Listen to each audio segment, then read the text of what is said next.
Fala galera, beleza? Suave, tranquilo? Eu sou o professor Irlan, seja bem-vindo ao meu canal e vamos estudar, meu irmão. Hoje nós vamos falar um pouco sobre um pensador, um filósofo, um sociólogo muito interessante, muito controverso. Algumas pessoas amam, outras pessoas odeiam. Quem será ele? Claro, Karl Marx. Então vamos ver aí a teoria de Karl Marx. Quem foi Karl Marx? Não é? Alguns conceitos. Vou fazer aqui uma série de vídeos sobre os seus conceitos, seus principais conceitos, e nós vamos buscar entender melhor a sua teoria, o que ele pensava e a sua influência, né? Porque Karl Marx ele é importante estudar, não porque, né, você é esquerdista ou por aí vai.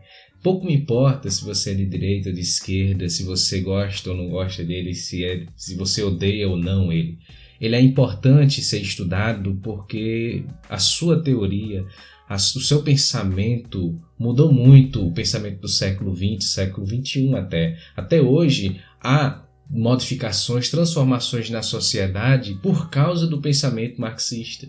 Então por isso que é interessante, é importante nós estudarmos, vermos essa nova visão de mundo, essa outra visão de mundo, para entendermos como é esse pensamento de Karl Marx e o porquê de tanta transformação, de tanta influência durante toda a história. Por isso, nós vamos estudar, né, a sua teoria, o seu pensamento filosófico quanto à sociedade, né, quanto às transformações, quanto à praxis. Para falar de algum personagem histórico, é interessante nós falarmos do seu contexto histórico. Por exemplo, Karl Marx, nós precisamos falar daquele contexto no qual ele conviveu ali na década de 50 do século XIX, né, em 1850, por ali, aquela fase, aquele período da história, onde nós vamos ver ali o início da segunda fase da Revolução Industrial, ou seja, a primeira fase da Revolução Industrial já havia, né, se consolidado. As transformações que ocorreram por causa dessa Revolução Industrial já estavam em pleno vapor.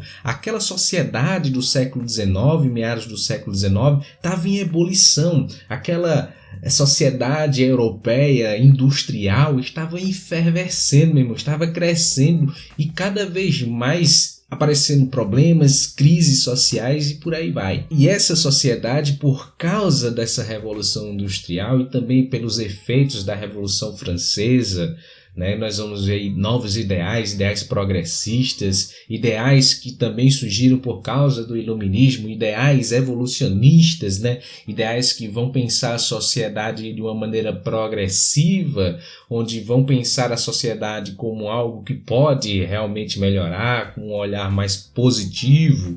Por isso vai surgir também a ideologia de Auguste Comte, né, o positivismo, o início da disciplina chamada sociologia, e é a partir desse contexto que vai surgir aí o pensamento marxista, né? Vai surgir o Marx, o Karl Marx. Ele vai pegar aí essa estrutura, esse contexto social do qual ele convive e vai tentar explicá-lo através de suas teorias. E é claro que a teoria dele não surge do nada.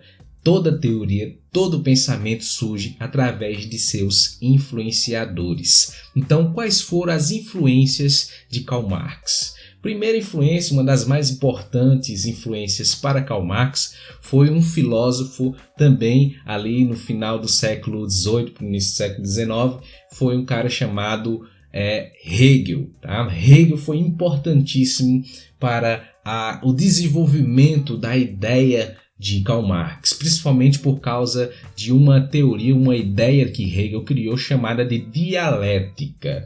O que é a dialética? A dialética é mais ou menos como uma questão de evolucionismo de uma determinada coisa.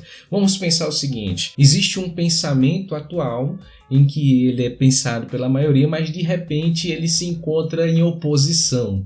Essa oposição vai gerar esse conflito entre essa ideia principal e essa outra ideia que está sendo oposição, E esse choque entre essas duas ideias vai gerar algo novo, vai gerar alguma coisa nova, um novo caminho, um novo pensamento.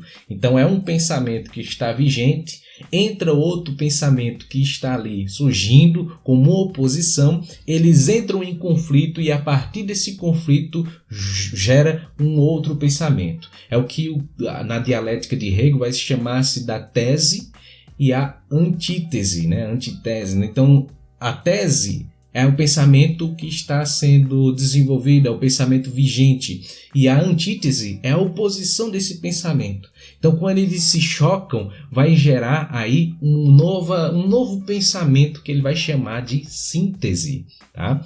Então, o processo da história, a história vai ser contada por meio dessa dialética, dessa evolução, dessa progressão de pensamentos, de modelos e tal, que vão se chocar para gerar outro, né, modelo. Por exemplo, Karl Marx vai pensar dessa maneira, né, que o capitalismo é um modelo econômico atual, um modelo econômico da sua época, o capitalismo industrial no caso, e ele pensou no seguinte, ele fez uma análise histórica, né, num dos livros dele, numa das principais obras dele, Capital, ele fez ali uma análise histórica desde o início da humanidade, dos modelos de produções que foram surgindo durante a humanidade, relacionando com essa questão da dialética, onde esses modelos de produção foram tendo as suas antíteses, né, os seus outros modelos de produções que entraram em choque, e aí surgindo um outro pensamento, uma outra corrente de pensamento, um outro modelo de pensamento, um outro modelo de modo de produção. Então Hegel foi um dos importantes influenciadores da ideia das teorias de Karl Marx, tá? E um outro cara, né, claro, né, nós não podemos deixar de citar o Adam Smith, né? O Adam Smith, com sua principal obra chamada A Riqueza das Nações, foi um dos importantes influenciadores para Karl Marx escrever aí a sua tese sobre a sociedade, né? Entender o que é o capitalismo e entender a sociedade. Então Adam Smith foi muito importante, bicho. Justamente porque o Adam Smith ele cria a ideia do liberalismo econômico e esse liberalismo econômico vai ser fundamentado através desse capital liberal, do capitalismo liberal, e isso vai estabelecer e dar fundamentação ainda mais ao capitalismo, que é a principal crítica de Karl Marx. Então ele tem esses dois autores aí, o Hegel e o Adam Smith, como influenciadores. Não deixando de citar também os socialistas utópicos, né? O socialismo utópico que surgiu na França, onde eles viam uma sociedade perfeita, uma sociedade sem desigualdade social, né? Sem justa, uma sociedade mais justa e tal, mas eles não davam uma direção de como isso acontecer. Era utópico, né? Uma sociedade que não existia. Era mais romance do que realmente algo como ciência. Então ele pega essa influência desses socialistas utópicos para criar o seu pensamento mais socialista científico, beleza? E já falei, né, a questão da influência dos acontecimentos da época, o que aconteceu, né, ali a Revolução Industrial, a segunda fase da Revolução Industrial, não é? Também a Revolução Francesa, os ideais iluministas, tudo isso influenciou e muito a ideia de Karl Marx. Não é à toa que justamente essa questão da progressão, né, da evolução da sociedade, Karl Marx ele tinha esse pensamento mais positivista também, né, mais positivo da sociedade, onde ele vê a sociedade como algo que pode melhorar, né, algo como, por exemplo, o capitalismo tem que acabar para iniciar um outro modelo, uma outra fase da humanidade, onde vai aí trazer mais igualdade, mais justiça para a galera, para o povão. E isso é um dos fatores que faz ser Karl Marx um dos autores mais odiados e também mais amados da história, né? Justamente porque ele propõe aí essa questão, ele propõe a revolução, ele propõe a mudança, ele propõe a transformação na sociedade. Por isso, se você gosta ou não gosta, não interessa se você gosta ou não gosta de Karl Marx. A questão é, foque no seguinte, meu irmão, aprenda outras visões de mundo. Aprenda que há outras visões de mundo além da sua visão de mundo. E é importante você entender as visões de mundos que você não concorda, que você discorda, para você poder criticá-la, para você então poder, né, realmente chegar lá e dizer, olha, eu não concordo com isso e tal. Porque é muito fácil você dizer que não concorda se você não conhece, cara. Você tem que conhecer para depois você dizer que não concorda, beleza? Então vamos lá, vamos estudar, vamos entender qual é o pensamento de Karl Marx, quais são as suas teorias. Suave? Tranquilo? Vamos nessa, vamos para a teoria. Já que vimos aqui o seu contexto, vamos para a teoria. Como Karl Marx entendia a sociedade? Se liga. Karl Marx, ele é um cara muito materialista, tá certo? Ele vai entender a história, a sociedade de uma maneira materialista, não de uma maneira religiosa, não de uma maneira metafísica, filosófica, mas uma maneira mais material, econômica, tá ligado? Por isso que ele vai criar a ideia do materialismo histórico. E esse materialismo histórico é a visão de mundo de Karl Marx, é a sua cosmovisão, é como o Karl Marx vai enxergar o mundo, certo? Ele vai enxergar o mundo através desse olhar mais materialista, mais ateu, tu tá ligado? E aí nesse materialismo histórico, ele vai entender a sociedade como uma estrutura do qual se divide em duas estruturas. A infraestrutura, que faz parte da base da sociedade, e a supraestrutura, que faz parte aí, né, do alicerce dessa sociedade. O que essa infraestrutura influencia para a criação dessa superestrutura. Vamos se ligar, vamos entender o que é a infraestrutura e a superestrutura. Bem, a infraestrutura, ela está relacionada com a questão da base material, tá certo? É a base da sociedade, é dessa base que vai surgir as relações de trabalho, as relações de produção, são as forças de produção compostas aí pelo conjunto formado pela matéria-prima, pelos meios de produção e pelos próprios trabalhadores, onde por meio dessa relação entre trabalhadores, né, essa relação social, vai surgir aí o conflito entre empregados e empregadores, patrões e empregados, né, a questão da luta de classes que nós vamos falar em outro vídeo. Essa infraestrutura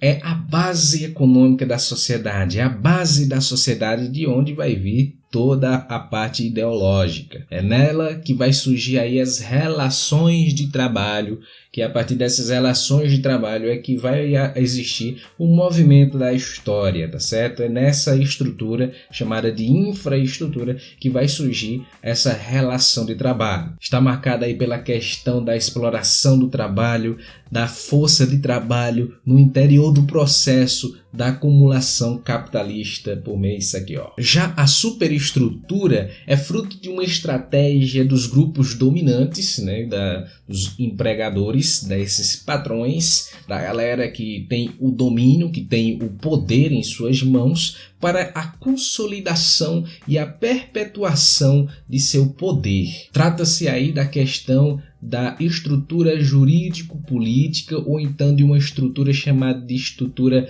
ideológica, onde a partir do Estado, a partir da religião, das artes, dos meios de comunicação e outras coisas, eles vão tentar manter o status quo da sociedade, manter o controle da sociedade para que ela caminhe dessa maneira como nós conhecemos, tendo os dominantes e tendo os dominados, tendo os que têm o poder na mão e os que não têm o poder na mão e que são controlados por esses que têm o poder na mão. Então, para essa consolidação e essa perpetuação do poder, do domínio, né, muitos desses dominadores e tal utilizam de várias forças. Pode ser a força física, a violência, mas também eles podem utilizar da ideologia. Um exemplo disso é a força do Estado, né? O Estado, ele pode ser utilizado aí para se manter o status quo, né? Para manter aquela ideologia do qual existe os dominantes, né, e os dominados. Para Marx, né, o Estado sempre está a serviço do grupo dominante. Então nós temos aí no materialismo histórico de Karl Marx a sua visão de mundo para compreender a sociedade, o mundo e tal, essas duas coisas, né? Essa estrutura que ele pensou. Ele viu que a sociedade é formada por estruturas e ele pensou dessa maneira, né? Analisando a sociedade de uma maneira histórica, materialista, ele vai entender que a sociedade é formada por uma infraestrutura, uma base, né? Uma base material, uma base das relações de produção, relações de trabalho, e a partir dessa base material vai surgir aí o topo ideológico, vai surgir aí a estrutura ideológica para dar legitimação a essas ideias dominantes, a questão da classe social, vai aparecer os problemas das desigualdades e tudo mais, e isso é fundamental para a estrutura do capitalismo. Para o capitalismo existir, é necessário que exista a desigualdade social, que é uma das grandes críticas que Karl Marx faz ao capitalismo. E também é uma das grandes críticas daqueles que odeiam Karl Marx, né? Que